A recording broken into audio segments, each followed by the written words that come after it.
Buenas tardes a todos, mi nombre es Bruno Soler de Tangil. Antes que nada, dar las gracias a Alberto, que por fin me ha encontrado un hueco para poder dar la presentación, y por supuesto a todos ustedes por venir.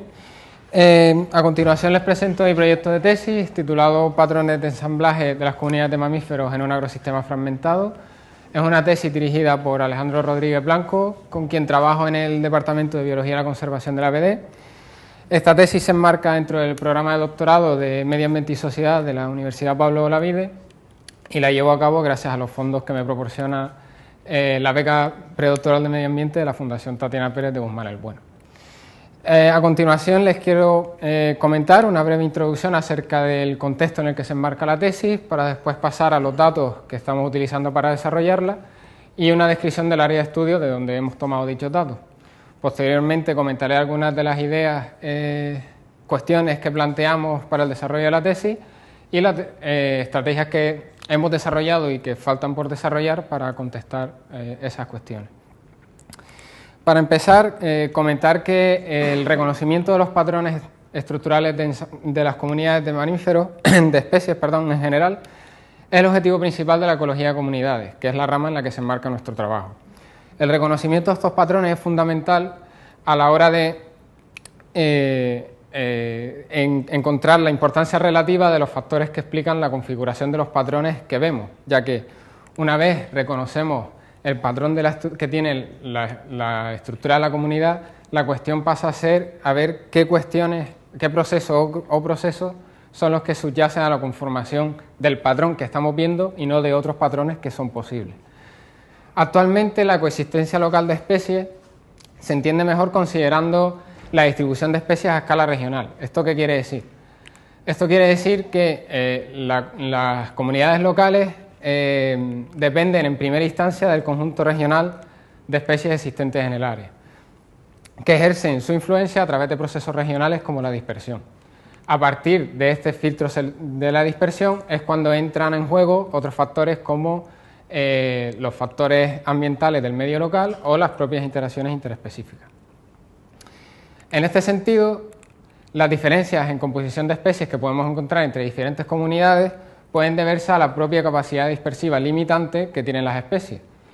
Si nos ponemos en un escenario en que una especie con una capacidad dispersiva limitada pretende ir de un parche de vegetación natural representado en verde a otro, en este caso vemos que pese a que las condiciones ambientales puedan ser parecidas y adecuadas para el establecimiento de la especie, la capacidad dispersiva de la especie puede no ser suficiente para asumir esa distancia física.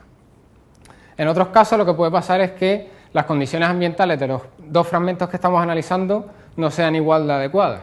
En este caso tenemos un parche de vegetación que es adecuada para el establecimiento de la especie y la capacidad dispersiva de la misma no parece ser un problema, pero sí que puede serlo las condiciones que se encuentre la especie al colonizar, y por lo tanto puede que no se produzca ese establecimiento de la especie.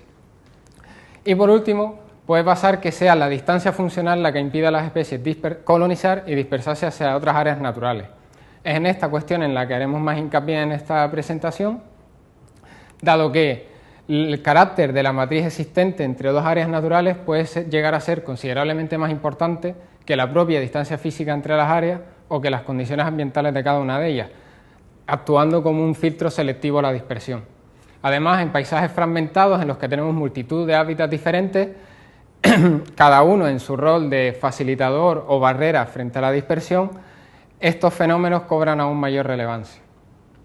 Nuestro objetivo general de la tesis, ¿cuál es? Describir los patrones de ensamblaje de mamíferos en un agrosistema fragmentado e inferir procesos subyacentes que puedan estar explicando esos patrones. ¿Cómo lo vamos a hacer? Pues siguiendo desde una perspectiva regional a una perspectiva local.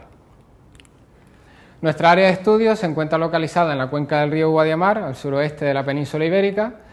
Se encuentra compuesta por una parte de Sierra Morena, que estaría representada por la Sierra Norte de Sevilla, por el corredor verde del río Guadiamar, por parte del espacio natural de Doñana y también por el agrosistema que se encuentra entre Sierra Morena y Doñana. Los cuadros amarillos representan 24 unidades de muestreo de 4 kilómetros cuadrados cada una de ellas, con 8 unidades en cada uno de los 3 paisajes principales del área de muestreo, 8 en Sierra Morena, 8 a lo largo del corredor y 8 en el espacio natural. Y en ellos lo que se midió fue la presencia o ausencia de mamíferos en base a 4 métodos de detección diferentes. Estaciones de arena, estaciones de fototrampeo, seguimiento de huellas y seguimiento de excrementos. Por otro lado, los polígonos azules lo que representan son 44 fragmentos de vegetación natural que se encuentran embebidos dentro del agrosistema, en los que también se midió la presencia o ausencia de mamíferos silvestres a través del seguimiento de huellas o de excrementos. Por lo tanto, al final, los datos de los que disponemos son matrices de presencia o ausencia de las diferentes especies de mamíferos detectadas, a partir de la cual podemos obtener indicadores de comunidad, como pueden ser la riqueza específica, la similaridad en la composición de especies entre comunidades, el recambio espacial o temporal que se produce entre las comunidades, etc. Todo ello nos ayudará a caracterizar cada una de las comunidades para poder seguir identificando la pertenencia y los efectos regionales y locales de cada una de ellas. A propósito de esto, también se midieron una serie de variables a diferentes escalas.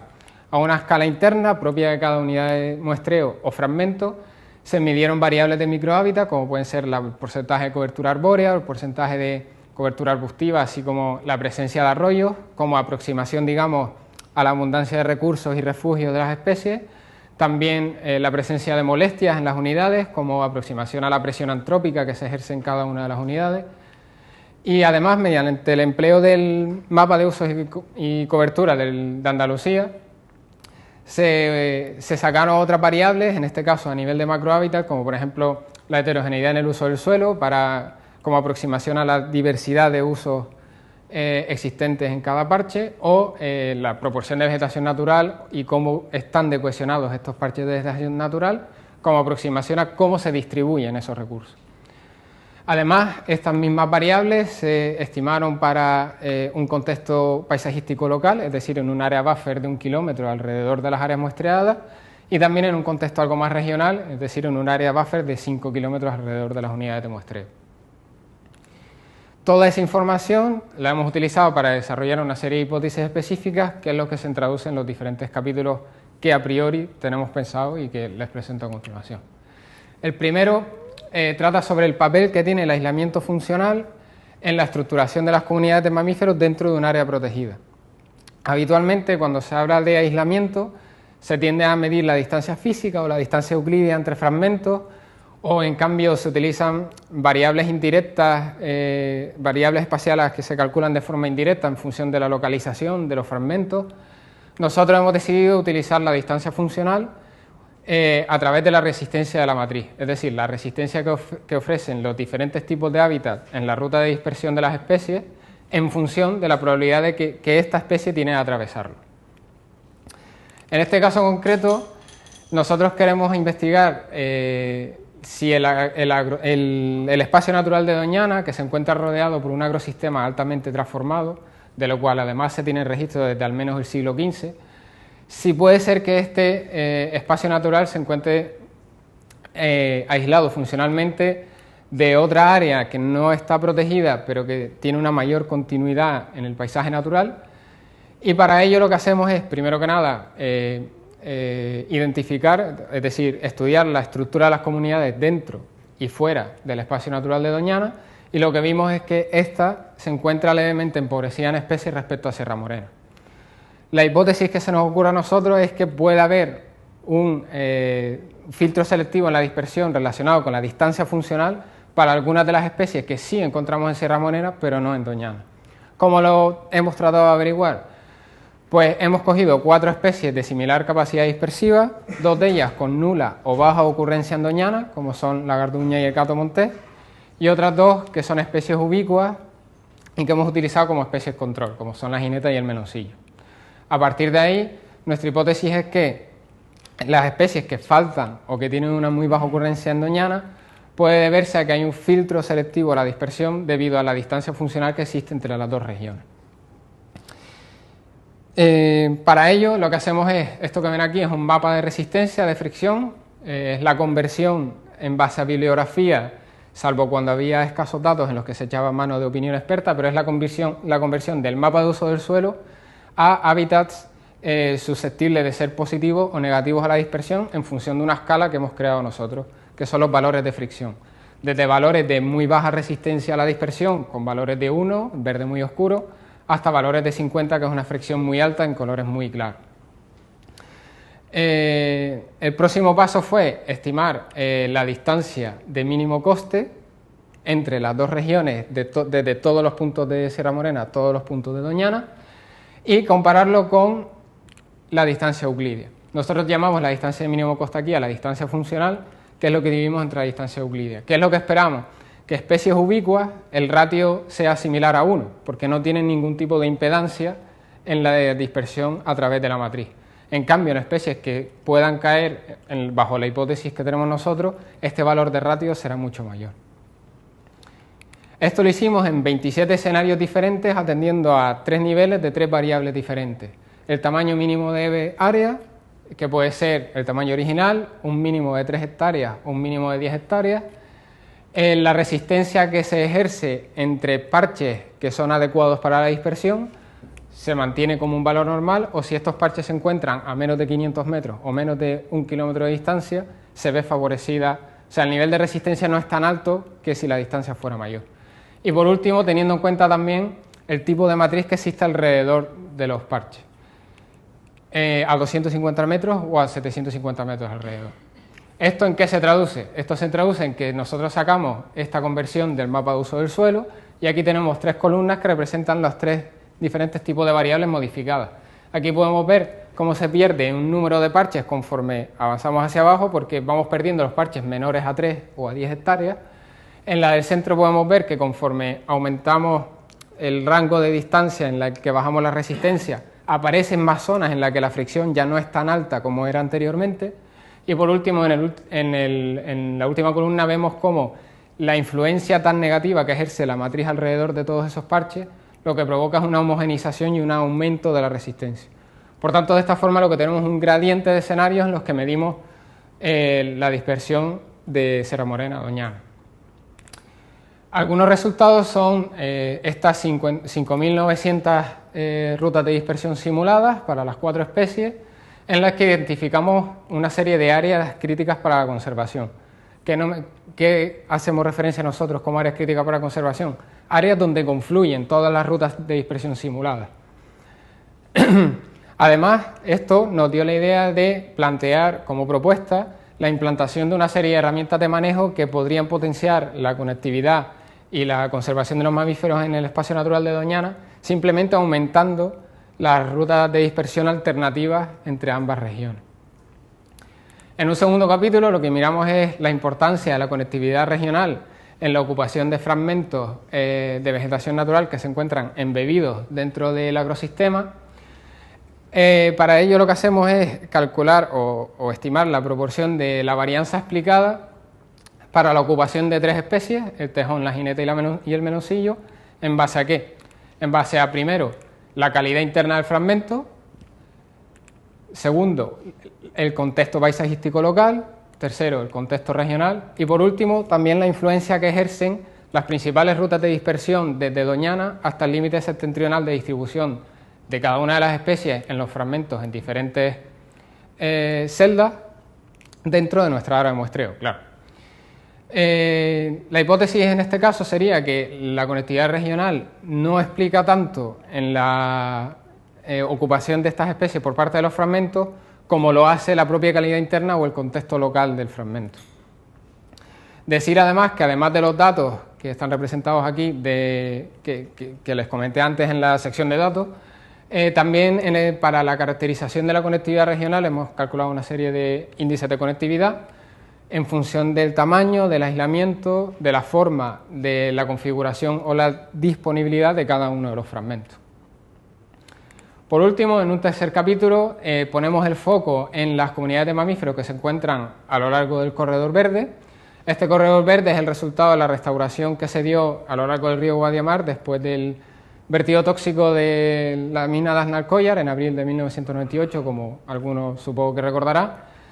Y lo que tenemos como objetivo, la hipótesis, en este caso es ver cómo influyen las áreas fuentes, que son las áreas desde las que se ha podido producir la recolonización del corredor, así como el contexto paisajístico local, la calidad interna y las propias interacciones entre especies en cada una de las comunidades del corredor.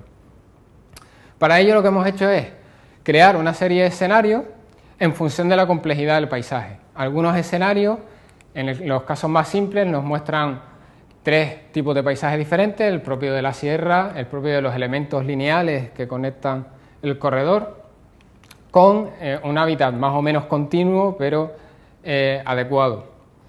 También tenemos escenarios en los que nos dividen el paisaje en 4 tipos diferentes, atendiendo a la diferencia existente entre 2 componentes del paisaje del corredor, uno más similar a lo que encontramos en Doñana y otro más hostil. Y por último, uno en el que contempla hasta 5 tipos de paisajes distintos con una interfase crítica entre Sierra Morena y el corredor. ¿De dónde nos hemos sacado estos escenarios? En base a 2 variables de contexto paisajístico local. Primero, la proporción de vegetación natural y segundo, la cohesión de estos parches de vegetación natural. Al final de lo que se trata es de elegir entre todos estos escenarios el que se ajuste mejor a estas 2 variables, y luego queremos averiguar si la riqueza específica en las comunidades, atendiendo a la división de los escenarios, realmente difiere entre unas y otras. Es decir, si la traducción de los diferentes paisajes en función del contexto paisajístico local se traduce también en una repercusión en la estructura de las comunidades. Además de estos 3 capítulos de momento de la tesis, hemos desarrollado a lo largo de la misma 2 aportaciones que son de índole metodológica. Surgieron a partir del análisis exploratorio de los datos y de la primera toma de contacto que hicimos con ellas, y creemos que realmente tienen un valor, una información práctica relevante para futuras investigaciones en conservación o monitorización de mamíferos, así que las comento también. El primero de ellos hace alusión a la evaluación que se hace de los atrayentes que utilizamos tanto en las estaciones de arena como en las estaciones de fototrampeo para detectar a los mamíferos.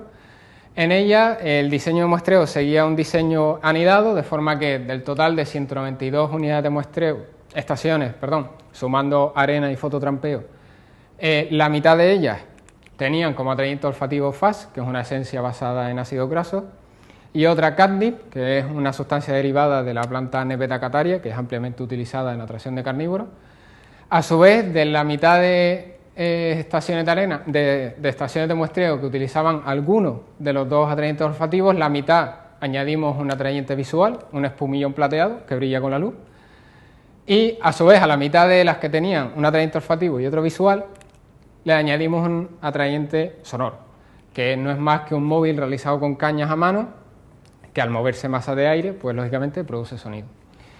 ¿La idea cuál es? La idea primero, por un lado, era evaluar si había diferencias significativas en la tasa de detección entre los 2 atrayentes olfativos, y también si la adición de estos atrayentes visuales y sonoros aumentaba realmente o no la tasa de detección, teniendo en cuenta además la posible influencia de variables como la intensidad lumínica lunar, la intensidad del viento, la cobertura vegetal, etc.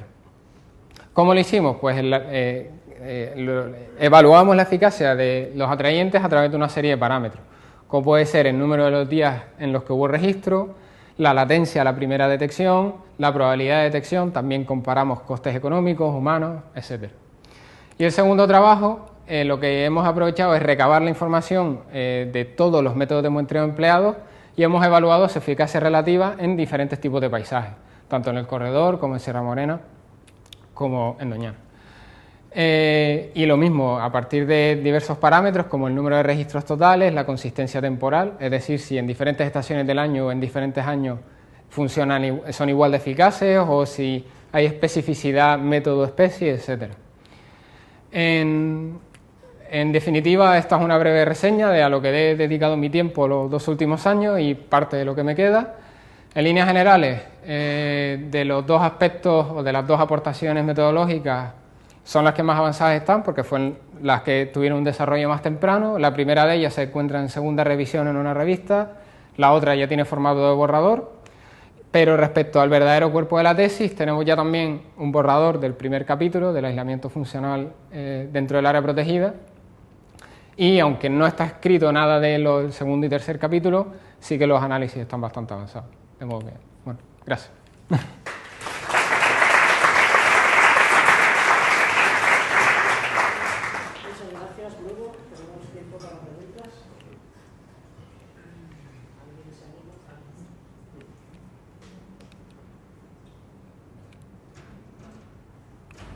Con el tema del aislamiento de Doñana con respecto a la Garduña y al gato montés, que no haya presencia de Garduña